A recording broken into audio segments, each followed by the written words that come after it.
అధిక మోతాదులో రసాయన ఎరువులను కుమ్మరించడం వల్ల భూభౌతిక స్థితి దెబ్బతిని నేల సారం క్షీణిస్తోంది. భూమిలో రసాయన ఎరువులు ముఖ్యంగా భాస్వరం నిల్వలు పెరిగిపోయి మొక్కల్లో సూక్ష్మ పోషక లోపాలు కనిపిస్తున్నాయి. నిలిచిపోయిన పోషకాలను చలనస్థితిలోకి తీసుకువచ్చి మొక్కలకు అందించేవి జీవన ఎరువులు.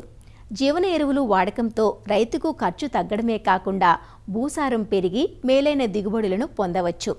జీవన ఎరువుల్లో నత్రజనిని స్థిరీకరించేవి, భాస్వరాన్ని అందించేవి ఉన్నాయి.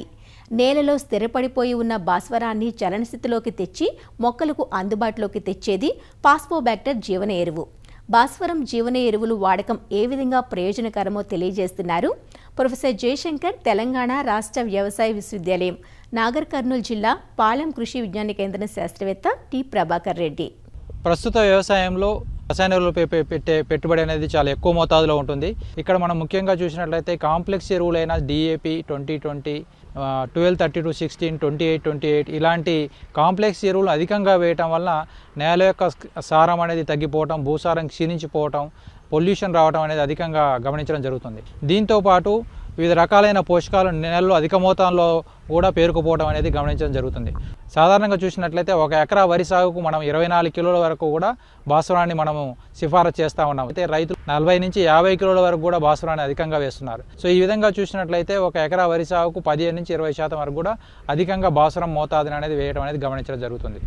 ఈ విధంగా నేలలో అధికంగా భాస్వరం పేరుకుపోవడం వల్ల మనకు పంటకు ఉపయోగపడే జింకు, దాంతోపాటు ఇనుపధాతు లోపాలు అనేది అధికంగా గమనించడం జరుగుతుంది. అయితే ఈ విధంగా అధికంగా పేరుకుపోయిన భాస్వరాన్ని ఎలా కరిగించాలి, దాన్ని కరిగించి పంటలకు ఏ విధంగా అందించాలి అనే అంశం చూసినట్లయితే ఇక్కడ మనకు PSB అనే జీవన ఎరువు చాలా ఉపయోగపడుతుంది. ఫాస్ఫరస్ సాల్యుబలైజింగ్ బ్యాక్టీరియా అంటే ఈ భాస్వరాన్ని కరిగించే జీవన ఎరువు ద్వారా నేలలో అధికంగా పేరుకుపోయిన ఈ భాస్వరాన్ని కరిగించి మనకు మొక్కకు అందించే విధంగా ఉపయోగపడుతుంది. ఇక్కడ ముఖ్యంగా భాస్వరాన్ని కరిగించే జీవన ఎరువులు కనుక చూసినట్లయితే మనకి సూడోమోనాస్ ఒకటి, బ్యాసిల్లస్ ఒకటి, ఈ 2 సూక్ష్మజీవులు చాలా వరకు ఉపయోగపడుతున్నాయి. ఈ సూక్ష్మజీవులు చర్య వలన నేలలో ఆమ్లాలు, ఎంజైములు ఉత్పత్తి కావడం వల్ల ఈ కరగని రూపంలో ఉండే భాస్వరాన్ని కరిగించి మొక్కకు అందని రూపంలో ఉండే భాస్వరాన్ని మొక్కకు అందే రూపంలోకి మారుస్తాయి.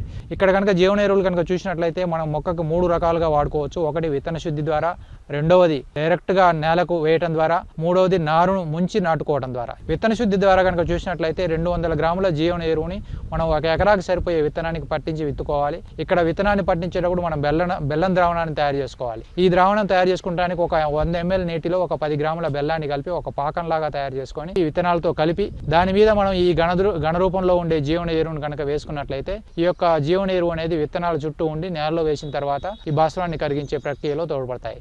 ఇంకొక పద్ధతిలో కనుక మనం చూసినట్లయితే ఈ యొక్క నారును ముంచి నాటుకోవటం. ఈ జీవన ఎరువుని మనం 1 kg జీవన ఎరువుని తీసుకొని ఒక 10 లీటర్ల నీటిలో కలుపుకొని దాంట్లో నారును ఒక 15 నిమిషం నుంచి నాటినట్లయితే ఈ విధంగా కూడా జీవన ఎరువు నేలలోకి వెళ్ళి నేలలో ఉండే భాస్వరాన్ని కరిగిస్తుంది. ఇలా కాకుండా మనం విత్తనం విత్తేటప్పుడు లేదా నాటుకునేటప్పుడు మనం దుక్కిలోనే అంటే సాధారణంగా ఒక 2 కిలోల జీవన ఎరువుని తీసుకొని దాన్ని ఒక 100 కిలోల పశువుల ఎరువు లేదా వర్మి కంపోస్ట్లో కలుపుకొని మనం ఒక ఎకరాకి సరిపోయే దుక్కి మొత్తాన్ని కూడా ఈ విధంగా దీన్ని చల్లుకున్నట్లయితే మనకి ఈ జీవన ఎరువు భూమిలోకి వెళ్ళిపోయి భూమిలో ఉండే భాస్వరాన్ని కరిగించే అవకాశం ఉంటుంది. అయితే ఈ జీవన ఎరువు మనకు 2 రూపాలుగా ఉంటుంది. ఒకటి ఘన రూపంలో ఉండి, రెండోది ద్రవ రూపంలో ఉంటుంది.